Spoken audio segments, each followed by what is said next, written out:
صحابہ کرام اللہ کے پیغام کو لے کر میدانوں میں چلے ہیں، کوئی طاقت ان کو روک نہیں سکی، ان کی تعداد کم، لوگ سمجھتے تھے یہ صلح کرنے آ رہے ہیں، ارے اتنی تھوڑی سی تعداد، کہ تعداد کو مت دیکھو، ہمارے ساتھ اللہ کی مدد ہے اور اللہ کی مدد کے مقابلے میں تمہاری یہ طاقتیں ہیچ ہیں۔ تو صحابہ کرام میدانوں میں اترتے تھے فوجوں کو لے کر نہیں، میدانوں میں اترتے تھے اللہ کی مدد کو ساتھ لے کر۔ 313 نہتے صحابہ کو میدان بدر میں 1000 کی فوج مسلح، اور جو اس یقین کے ساتھ آئے تھے اسلام کی اینٹ سے اینٹ بجا دیں گے، ان کو شکست دے، اور حضور نے اشارہ کیا تھا کہ یہ فلاں یہاں قتل ہوگا، فلاں یہاں قتل ہوگا، یہ اسلام کے خلاف آ رہے ہیں، یہ اللہ کے خلاف آ رہے ہیں، میں نے 13 سال ان کو دعوت دی، اس نے انہوں نے مجھے نکالا، میرے صحابہ کو نکالا۔ جب ختم ہوئی تو جہاں حضور نے فرمایا تھا ایک شتر کے برابر بھی جگہ کا فرق نہیں تھا، 70 قتل ہوئے اور 70 قید ہو گئے، کیونکہ ابو سفیان کا قافلہ مکے سے چلا تھا۔ تو صحابہ سے کہا چلو بھائی کتنے ہیں؟ 313، چلو یا رسول اللہ کوئی تلواریں لے لیں، کوئی سواریاں لے لیں، کہیں مسجد سے چلو،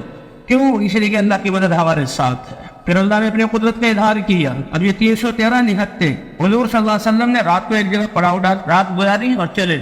تو حضور آگے چلے گئے، ابو سفیان جو کافروں کا سردار تھا جس کو لینا تھا وہ پیچھے۔ تو ابو سفیان کہہ رہا اوہو یہ اونٹوں کے پاؤں کے نشان، اس نے دیکھا یہ تو کوئی قافلہ ٹھہرا، سمجھ گیا، اور اس نے پھر کیا کیا، وہاں مہنگی تھی اونٹ کی، اس کو توڑا، اس کے اندر جو کھجور کی گٹھلی تھی، اتنا سمجھدار کہ اللہ کی قسم یہ تو مدینے کی کھجور کی گٹھلی ہے، مدینے والے ہمارے لیے آ گئے، اور اس نے فوراً اپنا راستہ بدلا، اور ایک آدمی کو تیز سوار کو بہت سارا انعام دے گا، اب مدینے مکے پہنچ جاؤ اور مکے والے سب کو بچاؤ اپنے قافلے کو، اور آ جاؤ مسلمانوں کو مٹانے کے لیے۔ تو ایک شور مجھے 1000 نوجوان مسلح ہو کر آ گئے، ابو سفیان ان کے ساتھ ہے، عتبہ ان کے ساتھ ہے، شیبہ ان کے ساتھ ہے، ابی بن خلف ان کے ساتھ ہے۔ بدر کے قریب پہنچا تو فرشتے اترتے ہوئے نظر آئے، شیطان کی تو ہوا نکلی، پیچھے بھاگنے لگا کہ تم کہاں جا رہے ہو، ہمیں یہاں لا کر پھنسایا۔ میں دیکھ رہا ہوں مسلمانوں کے لیے تو آسمانوں سے فرشتے اتر رہے ہیں، اور اللہ فرماتے ہیں فرشتے اطمینان کے لیے اتارے تھے، فرشتے کی تو ایک چیخ ان کے کلیجوں کو پھاڑ دیتی۔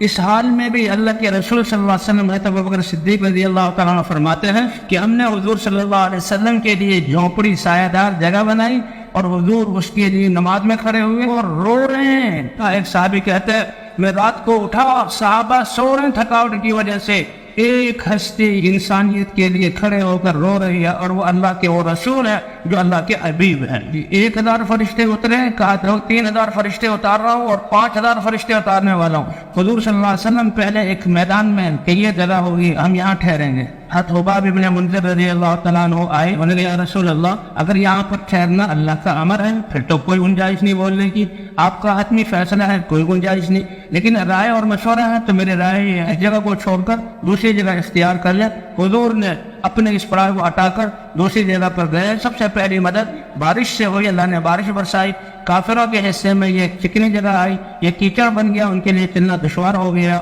اور مسلمانوں کے لیے بارش رحمت بنی کہ وہ جم گئی اور مجھے مسلمانوں کے لیے اچھی جگہ بن گئی، اور دونوں کا مقابلہ ہوا اور چند ساتوں میں اللہ نے فتح عطا فرما دی۔ بدر والوں کے فضائل قرآن پاک میں جو ہیں یہ تاریخی انسانی تاریخ کا ایک عجیب واقعہ ہے۔ 313 3 گنا، اور یہ نہتے اور جیتے 70 کو قتل کیا، 70 کو قید کیا اور مدینے میں لے کر آئے، قرآن مچ گیا پورے عالم میں۔